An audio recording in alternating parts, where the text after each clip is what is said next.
કલકત્તાની હોસ્પિટલમાં મહિલા ડોક્ટર જે છે તેના પર બળાત્કાર અને તેની હત્યાના ઘટનામાં દેશભરના ડોક્ટર જે વિરોધ નોંધાવી રહ્યા છે, જેને પગલે ઇન્ડિયન મેડિકલ એસોસિએશન સાથે સંકળાયેલા ગુજરાતના ડોક્ટરોએ પણ આજે હડતાલનું એલાન આપ્યું છે, જે અંતર્ગત જે છે તે ડોક્ટર જે છે તે આજે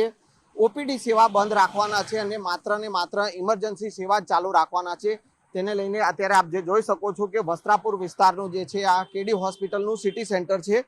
ત્યાં એક પબ્લિક નોટિસ લગાવવામાં આવી છે, જેમાં જણાવવામાં આવ્યું છે કે શનિવારે સવારે 6 વાગ્યાથી લઈ અને રવિવારે સવારે 6 વાગ્યા સુધી ઓપીડી સેવા જે છે તે બંધ રાખવામાં આવશે। તેવી જ રીતે તમામ જગ્યાએ હોસ્પિટલોમાં તેમજ ડોક્ટર્સ દ્વારા ઓપીડી સેવા બંધ રાખવામાં આવી છે। માત્ર ને માત્ર દર્દીઓને હાલાકી ન પડે તેને લઈને ઇમરજન્સી સેવા જે છે તે ચાલુ રાખવામાં આવી છે અને આ ઘટનાને લઈને પીડિતાને ન્યાય મળે અને જવાબદારો સામે કડક પગલાં લેવાય તેવી માંગ કરવામાં આવી રહી છે। કેમેરામેન પંકજ મકવાણા સાથે સંજય ટાંક, ન્યૂઝ 18 ગુજરાતી, અમદાવાદ। કલકત્તાની હોસ્પિટલમાં મહિલા ડોક્ટર જે છે તેના પર બળાત્કાર અને તેની હત્યાના ઘટનામાં દેશભરના ડોક્ટર જે વિરોધ નોંધાવી રહ્યા છે, જેને પગલે ઇન્ડિયન મેડિકલ એસોસિએશન સાથે સંકળાયેલા ગુજરાતના ડોક્ટરોએ પણ આજે હડતાલનું એલાન આપ્યું છે, જે અંતર્ગત જે છે તે ડોક્ટર જે છે તે આજે ઓપીડી સેવા બંધ રાખવાના છે અને માત્ર ઇમરજન્સી સેવા જ ચાલુ રાખવાના છે। તેને લઈને અત્યારે આપ જે જોઈ શકો છો કે વસ્ત્રાપુર વિસ્તારનું જે છે આ કેડી હોસ્પિટલનું સિટી સેન્ટર છે, ત્યાં એક પબ્લિક નોટિસ લગાવવામાં આવી છે, જેમાં જણાવવામાં આવ્યું છે કે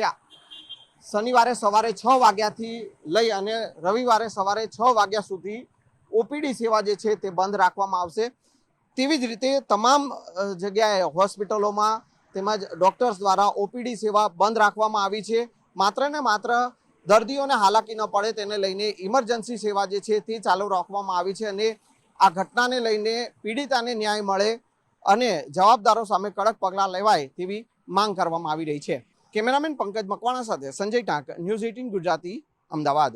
કલકત્તાની હોસ્પિટલમાં મહિલા ડોક્ટર જે છે તેના પર બળાત્કાર અને તેની હત્યાના ઘટનામાં દેશભરના ડોક્ટર જે વિરોધ નોંધાવી રહ્યા છે, જેને પગલે ઇન્ડિયન મેડિકલ એસોસિએશન સાથે સંકળાયેલા ગુજરાતના ડોક્ટરોએ પણ આજે હડતાલનું એલાન આપ્યું છે, જે અંતર્ગત જે છે તે ડોક્ટર જે છે તે આજે ઓપીડી સેવા બંધ રાખવાના છે અને માત્ર ઇમરજન્સી સેવા જ ચાલુ રાખવાના છે। તેને લઈને અત્યારે આપ જે જોઈ શકો છો કે વસ્ત્રાપુર વિસ્તારનું જે છે આ કેડી હોસ્પિટલનું સિટી સેન્ટર છે, ત્યાં એક પબ્લિક નોટિસ લગાવવામાં આવી છે, જેમાં જણાવવામાં આવ્યું છે કે શનિવારે સવારે 6 વાગ્યાથી લઈ અને રવિવારે સવારે 6 વાગ્યા સુધી ઓપીડી સેવા જે છે તે બંધ રાખવામાં આવશે। તેવી જ રીતે તમામ જગ્યાએ હોસ્પિટલોમાં તેમજ ડોક્ટર્સ દ્વારા ઓપીડી સેવા બંધ રાખવામાં આવી છે। માત્ર ને માત્ર દર્દીઓને હાલાકી ન પડે તેને લઈને ઇમરજન્સી સેવા જે છે તે ચાલુ રાખવામાં આવી છે અને આ ઘટનાને લઈને પીડિતાને ન્યાય મળે અને જવાબદારો સામે કડક પગલાં લેવાય તેવી માંગ કરવામાં આવી રહી છે। કેમેરામેન પંકજ મકવાણા સાથે સંજય ટાંક, ન્યૂઝ 18 ગુજરાતી, અમદાવાદ।